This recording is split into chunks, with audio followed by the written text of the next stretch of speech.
Hi friends, welcome back to my channel. ఎలా ఉన్నారండి? అందరూ బాగున్నారా? ముందుగా అందరికీ వరలక్ష్మి వ్రతం శుభాకాంక్షలండి. నేనైతే వరలక్ష్మి పూజ అనేది ఏ విధంగా చేసుకున్నా అనేది మీతో అయితే షేర్ చేసుకుంటున్నానండి. ముందుగా పూజ కోసం ఏమేమి తెచ్చుకున్నా అనేది చూపిస్తున్నాను. మామిడాకులు, అరటిపళ్ళు, ఇక కొబ్బరికాయలు, ఇక పూలు వచ్చేసి చామంతి, గులాబీ అయితే తెప్పించుకున్నాను అనమాట. ఇక ముందు రోజే అన్నీ రెడీ చేసేసి పెట్టుకుంటే మనకు పూజ అనేది హడావిడి లేకుండా చేసుకోవచ్చు అన్నట్టు అన్నీ ముందుగా రెడీ చేసి పెట్టుకున్నాను. ఇవి వచ్చేసి లోటస్ అండి. ఇవైతే రియల్ ఫ్లవర్ అయితే కాదు, ఆర్టిఫిషియలే. బాగున్నాయి అనేసి ఇవైతే 2 తీసుకున్నాను. అమ్మవారికి అటు సైడ్ ఇటు సైడ్ పెట్టుకోవడానికి బాగుంటుంది అనేసి. ఇందులో సింగిల్ కలర్స్ కూడా ఉన్నాయి. ఇది వచ్చేసి డబల్ కలర్ ఉంది కదా, ఇదే బాగుందనేసి నాకైతే ఇదే నచ్చింది, ఇదే తీసుకున్నాను అనమాట. ఇంకా ఇక్కడ వచ్చేసి దండ అమ్మవారికి వేసుకోవడానికి రెడ్ కలర్ ఉన్నదైతే తీసుకున్నాను. ఇంకా అరటి గెలలు అన్నీ కూడా రెడీ చేసేసి పెట్టుకున్నానంట. ముందు రోజు నైటే తెప్పించుకున్నాను. ఇంకా పసుపు, కుంకుమ, ఇంకా వాయనం ఇచ్చుకోవడానికి వచ్చేసి బ్లౌజ్ పీసెస్ అన్నీ సర్దేసి పెట్టుకున్నాను. ఇంకా నెక్స్ట్ రోజు వచ్చేసి ఉదయాన్నే లేచేసి ఇంకా ఇల్లు వాకిలి అంతా శుభ్రం చేసేసి పెట్టుకున్నాను అనమాట. ఇక ఇక్కడ గ్యాస్ అంతా నీట్గా నైట్ అంతా కడిగేసి చక్కగా బొట్లో పెట్టేసి ముగ్గులు వేసేసి పెట్టుకున్నాను అనమాట. ఇంకా ఇక్కడ ప్రసాదాలు అయితే రెడీ చేసుకుంటున్నాను. ఇక్కడ నేనైతే 5 రకాల ప్రసాదాలు అయితే చేసుకుంటున్నాను అనమాట. ఇంకా పాయసం అయితే రెడీ అయిందనమాట.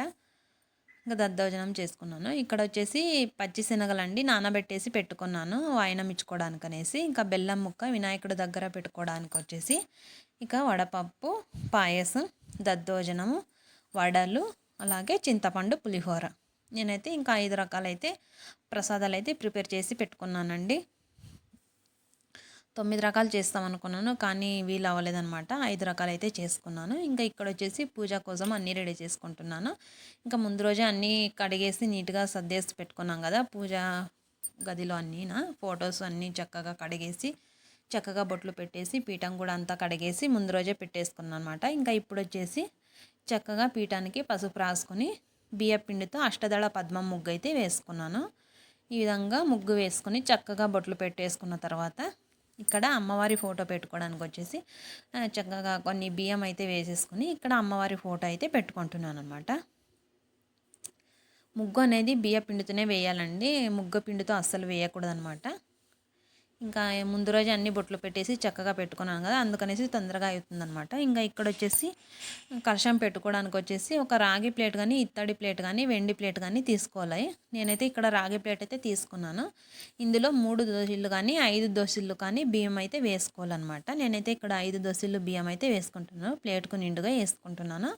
ఈ విధంగా బియ్యం వేసుకున్న తర్వాత ఇంకా చక్కగా అన్నీ అనేసి బియ్యం అన్నీ కూడా ఇందులో కూడా అష్టదళ పద్మం ముగ్గు అయితే వేసుకోవాలన్నమాట. ఒకవేళ మనకు ఆ ముగ్గు రాకపోతే ఏదైనా మనకు వచ్చిన చిన్న ముగ్గు వేసుకున్నా కూడా సరిపోతుందన్నమాట.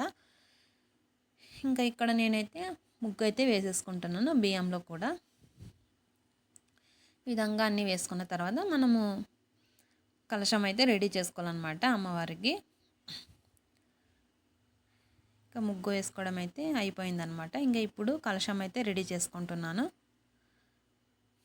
ఇక్కడ తమలపాకులు అయితే పెట్టుకోవాలండి. ముందుగా తమలపాకులు పెట్టేసి పసుపు కుంకుమ అంతా చక్కగా పెట్టేసుకోవాలి. ఇంకా ప్లేట్కు నిండుగా తమలపాకులు అయితే 5 తమలపాకులు అయితే పెట్టుకున్నాను అనమాట. పసుపు కుంకుమ పెట్టేసి తమలపాకులు పెట్టిన తర్వాత మనమైతే కలశం అయితే రెడీ చేసుకోవాలన్నమాట. ఈ విధంగా చక్కగా పసుపు కుంకుమతో అలంకరించుకొని ఈ విధంగా ప్లేట్కు నిండుగా 5 తమలపాకులు అయితే పెట్టేసుకున్నాను. ఇప్పుడు ఇందులో కలశం అయితే పెట్టుకుంటున్నాను. కలశం కోసము రాగిదైనా, ఇత్తడిదైనా లేదా వెండిదైనా తీసుకోవచ్చండి. స్టీల్ది అయితే అస్సలు వాడకూడదు అనమాట. ఇక్కడ కలశం చెంబులో నీళ్ళు అయితే వేసుకుంటున్నాను. చాలా నిండుగా అయితే వేయకూడదండి, ఒక 1/2 వంతు వేసుకుంటే సరిపోతుంది. ఎందుకంటే మనము కొబ్బరికాయ పెడతాం కదా, మరి నీరన్నీ కింద పడకుండా ఒక 1/2 వంతు వేసేసుకుంటే సరిపోతుంది అనమాట. ఇప్పుడు ఇందులోనే పసుపు, కుంకుమ, అక్షింతలు, అలాగే 1 రూపాయి బిల్లు వెండిది కానీ రాగిది కానీ ఉంటే వేసుకోవచ్చు అండి. లేదన్నా నార్మల్ కాయిన్ అయినా కూడా వేసుకోవచ్చు అనమాట. నేనైతే ఇక్కడ నార్మల్ కాయినే వేసుకున్నాను. సో ఇంకా ఫైనల్గా అమ్మవారిని అయితే ఈ విధంగా అయితే రెడీ చేసుకున్నాను అనమాట. ఇంకా నేను కూడా ఇప్పుడు రెడీ అయితే అయ్యాను. ఇంకా ఇప్పుడైతే పూజ అయితే స్టార్ట్ చేసుకోవాలండి. చూస్తున్నారు కదా, అమ్మవారిని అయితే ఈ విధంగా అయితే అలంకరణ చేసుకున్నానండి. నాకు వచ్చిన విధంగా నాకు స్తోమత తగ్గట్టు నేనైతే చేసుకుంటున్నాను. ఎలా చేస్తాను అనేది తప్పకుండా కమెంట్ సెక్షన్లో కమెంట్ చేయండి. పూజలో ఏవైనా తెలిసి తెలియక తప్పులు చేసి ఉంటే మాత్రం ఖచ్చితంగా కామెంట్ సెక్షన్లో చెప్పండి. ఎందుకంటే తెలియని విషయాలు మనము తెలుసుకుంటే నెక్స్ట్ టైం ఆ తప్పులు జరగకుండా చూసుకోవచ్చు కదా. అందుకనేసి ఇంకా ఇక్కడైతే దీపారాధన అయితే చేసుకుంటున్నాను అనమాట. సో చూసారు కదా, అమ్మవారిని అయితే ఈ విధంగా అలంకరణ అయితే చేసుకున్నాను. నాకైతే చాలా సంతోషం అనిపించిందండి అంత అలంకరణ చేసిన తర్వాత. ఇంకా ఈ వీడియో అంతా స్కిప్ చేసేసాను అనమాట. చాలా టైం పట్టిందండి ఇదంతా చేసుకోవడానికి. ఇంకా అదంతా అంటే వీడియో లెంత్ అయిపోతుంది అన్నట్టు స్కిప్ చేసేసాను అనమాట. ఇంకా నేనైతే చీర అయితే కట్టించలేదండి అమ్మవారికి, బ్లౌజ్ పీస్తోనే ఇలా చీర మాదిరి కట్టించాను అనమాట. ఇంకా ముందు రోజే అన్నీ రెడీ చేసేసి పిన్నులు వేసి పెట్టేసుకున్నాను అనమాట. అందుకనేసి ఇంకా కొంచెం తొందరగానే అయిపోయింది. ఇంకా ప్రసాదాలన్నీ కూడా పెట్టేసి ఇక్కడ పూజ అయితే చేసుకుంటున్నాను. ముందుగా గణపతి పూజ అయితే చేసుకోవాలి కదా మనము. ఏ పూజ చేసినా వినాయకుడికి ఫస్ట్గా పూజగా చేసుకుంటాం కదా.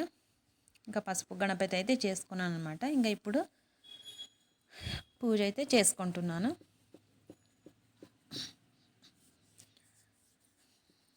ఎవరైనా హెల్ప్ ఉంటే కొద్దిగా అంత రిస్క్ అనిపించదండి. మనం ఒక్కరమే చేసుకోవాలంటే ఇంకా ముందు రోజే అన్నీ ప్రిపేర్ చేసి పెట్టుకుంటే మనకు పూజ అనేది సాఫీగా చేసుకోవచ్చు అనమాట. ఇక్కడ పూజ అయితే చేసుకుంటున్నాను నేనైతే.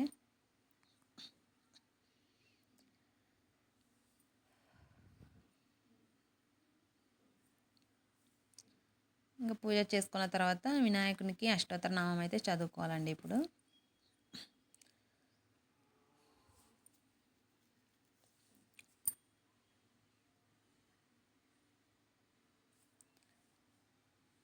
ఇంకా పూజ అయితే చేసుకున్నాను.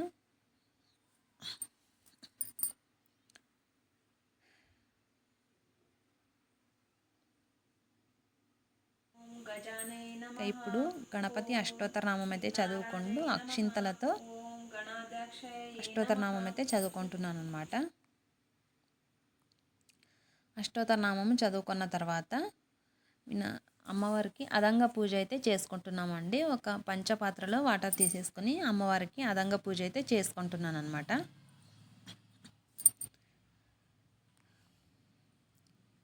ఇంకా అదంగ పూజ అయిన తర్వాత అమ్మవారి అష్టోత్తర నామం కూడా చదువుకోవాలన్నమాట. ఇప్పుడు ఓం ప్రకృతాయే నమః, ఓం వికృతాయే నమః, ఓం విద్యాయే నమః, ఓం సర్వభూతహితప్రదాయే నమః, ఓం శ్రద్ధాయే నమః, ఓం విబుద్ధాయే నమః, ఓం సురభ్యాయే నమః, ఓం పరమాత్మకాయే నమః, ఓం వాచాయే నమః, ఓం పద్మాయే నమః.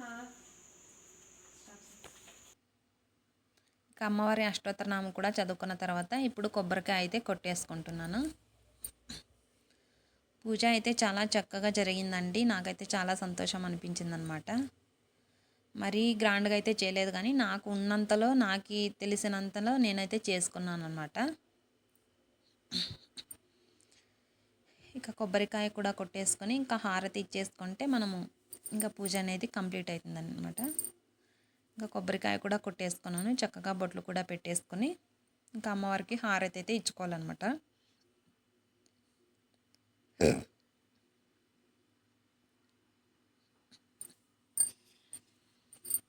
మీరు కూడా ఎలా చేసుకున్నారంటే తప్పకుండా కమెంట్ సెక్షన్లో నాతో అయితే షేర్ చేసుకోండి ఫ్రెండ్స్. ఇంకా అమ్మవారికి హారతి కూడా ఇచ్చేసుకుంటున్నాను ఫైనల్గా.